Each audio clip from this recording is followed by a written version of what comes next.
Ауызашарда және сәресінде оқылатын дұға. Егер сізге пайдалы болса, каналға тіркеліп лайк басып кетіңіз. Ауызашарда оқылатын дұға. Мағынасы: Алла тағалам, сенің ризалығың үшін ораза ұстадым. Сенің берген ризығыңмен аузымды аштым. Саған иман етіп, саған тәуекел жасадым.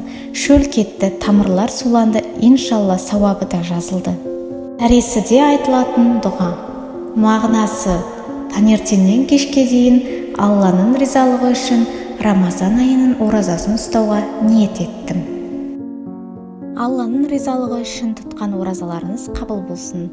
Алла тағала мол сауаптан жазып, барлығыңыздың дұға тілектеріңізді қабыл етке. Әмин.